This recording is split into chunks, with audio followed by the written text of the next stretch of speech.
Make a joyful noise unto the Lord, all ye lands. Psalms 101.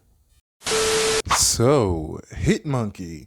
Personally, this show was the weirdest thing I've ever had to watch, if I've ever said that before. And when I say weirdest, especially for Marvel, because I was under the impression that this wasn't even a Marvel show. Like, it has basically nothing to do with the Marvel Universe outside of references and I guess locales, but even then, no, not really. It feels like a weird version of Invincible, but no other superheroes are present. And it has a problem when it comes to the very end of the series. And you're gonna know what I mean when I get there. So, for example, I genuinely don't understand, like, for whatever weird reason, there's no other heroes present when any of these events are going down.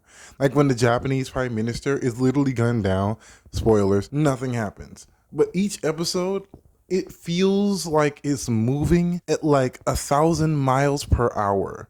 It feels like everything's moving at the blink of an eye. Like episodes just pass by like that. It's ridiculous on like how everything just is so fast paced. And it's a good thing, don't get me wrong. But I just had to point it out. It's very, very fast paced when it comes to the show. Like I got through the entire series in like one night. Like I shit you not. I'm sorry, my bad. 2 nights. It took 2 days to finish the series, man. 2 days.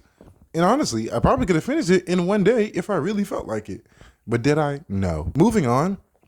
No, like I'm not finna let this point slide. Like I shit you not, the literal apocalypse is going on in New York City, by the way, in the Marvel universe, and not the Avengers, Shield, Sword, anyone, not even a Spider-Man, is neither high nor hair around. Crazy work.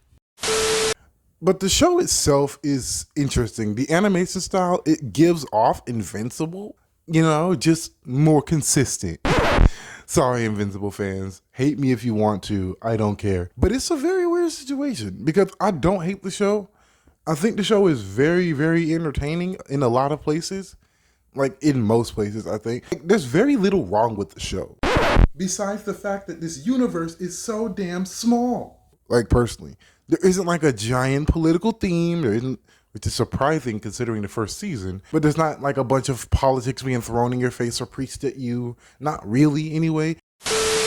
So today's shout out of the video goes out to CAC37, and it goes as follows. They'll never bring back Super Saiyan 4 or 5 to Dragon Ball Super because Goku and Vegeta don't have their tails. You know what's crazy about this? They can literally just randomly grow it back if they choose to. That's the beauty of writing these type of stories, because they can do whatever they want.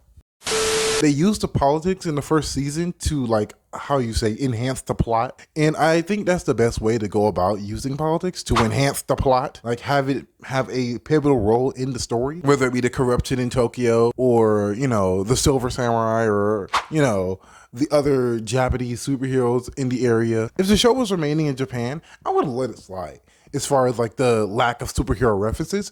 But when they move on to the second season to literal New York, in the Marvel universe, that's when I get a bad taste in my mouth. Because I'm like, I was watching the show with my little sister, you know what I mean? And I'm just like, why is there a lack of superheroes in this show? Like, you would expect at least a Deadpool or Spider-Man or... Seriously, they literally teamed up in the comics. What are we doing here? Like the street level heroes. Because, they're hitmen and like none of them happen. Like none of them pull up. Like none of them, even when the end of the world is going on. I'm like, bro, why even make this a Marvel project? If literally you're not gonna make it feel like a Marvel project. Like you should be able to turn across the street and see Daredevil like interrogating someone. Hell, you could have even had a lot of the superheroes go up against Hitmonkey and interact with him and, change his worldviews a bit more, because he fits more in line with a superhero than a hitman, like literally. So you would think they would have like a lot more interactions with other heroes, and instead he just talks to a bunch of no-names. Literally no-names. Like a lot of these characters feel like just original characters for the show. Like a lot of these characters don't even feel like they're in the comics. And they probably are. Who knows? Like, bro, but this right here, this show just sucks. You know what I mean? And I mean, it sucks as a Marvel show. It sucks as a Marvel show because it doesn't feel like a Marvel show at all. But aside from that, the show as a standalone, I think it's great. Like personally, I think it's very, very solid. I think it's really enjoyable personally. Not gonna hold you. I enjoy the show greatly. So if you are bored, if you have like a few hours to kill, go ahead and knock the show out the way. There's only 2 seasons. I'm pretty sure they're not finna get a third one because the way season 2 ends, it ends with, Hitmonkey dying. And there's a bit of a role reversal between him and his mentor because for the entirety of the series, literally the Hitmonkey has like the ghost of a random human hitman who basically tries to give him advice and coach him on, the way of human life and civilization. And it's basically your, ragtag team. You know what I mean? They bounce off each other well, but really it's just an excuse for there actually to be someone who can talk. So the show isn't just, you know what I mean? This is such a stupid bit. But I'm sorry. I'm sorry.